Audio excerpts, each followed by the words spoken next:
What's good, y'all? Welcome back to the lab with another quest build.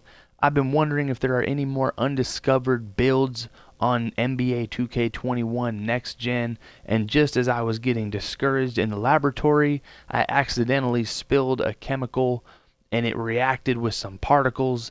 There was tons of smoke, and I think I unearthed the rarest build in 2K Next Gen. I've seen a bunch of different versions of this build, but never this particular name. It has shades of Willis Reed, Hot Rod Williams, and Vlade Divac.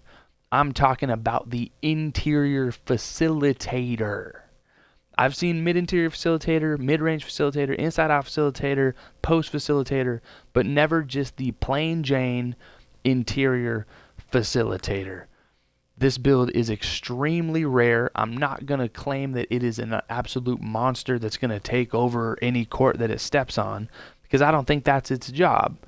But this build is just simply a diamond in the rough.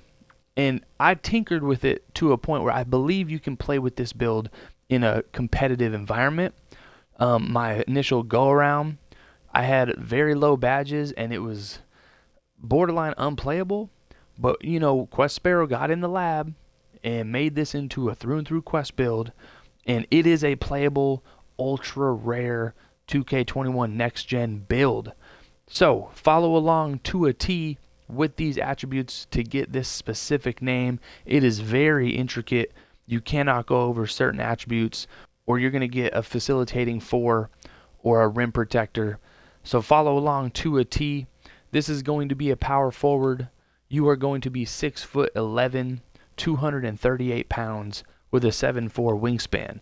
You could tinker with this at the end of the video if you want to use these specs as a blueprint. You might be able to ooze a little bit more potential out of this build. But just like my skilled interior force, my skilled paint defender, this thing has never been seen before. So, this is just an ultra rare build that you can bring to the city, and people are going to be pulling out their phones, snapping pictures, and wanting you to sign autographs. Let's get into the attributes. Your close shot's going to be a 40.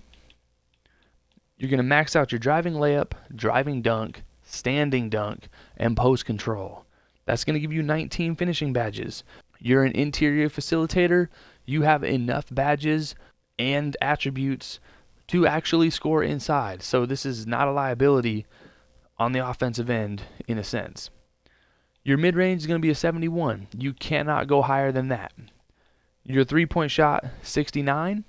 You can't go higher than that. If you can and you figure out how to do that and keep this name, please let me know down in the comments, because I've been grinding in the laboratory and this is the only one I could find. You're going to get your free throws to a 91. That's going to give you 9 shooting badges.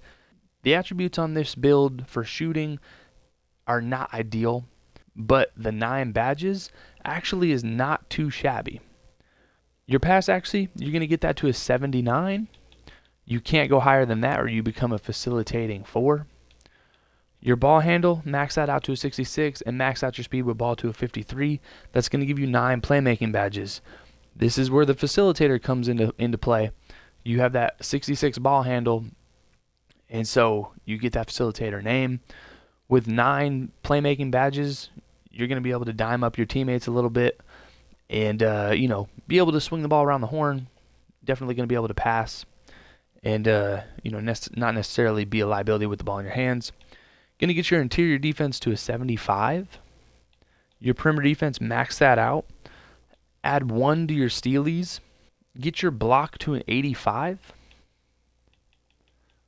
And get your defensive rebounds to a 90.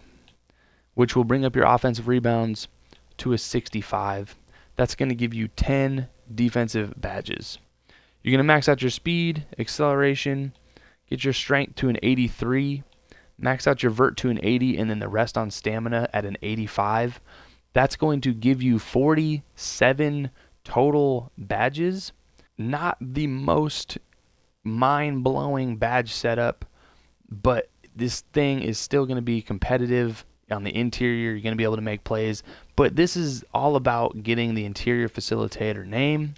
So on takeover, you get finishing, interior defense, glass cleaning, and post scoring. I think what would be perfect on this build that makes the most amount of sense is post playmaking. It just through and through, that's what you are.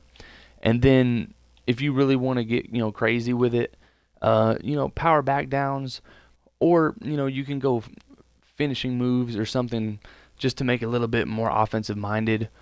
And there you have it, the interior facilitator, never before seen. Quest Builds brought it to y'all. This is super ultra rare. This is like a Blue Eyes White Dragon or a Charizard. This thing is gross. I mean, it may not be the most competitive build ever, but no one is rocking the interior facilitator that I've seen at the city. You really have to go kind of deep down in the abyss to get this name. It is simple, it is deluxe, and it is a quest build. I'm going to put this in the test builder at a 90 plus to see if it even passes the eye test. I have no idea if it's actually going to be that good or not, but I think we're going to be able to make it work. So hit that like, hit the bell. You know what time it is. Quest Sparrow, Quest Builds.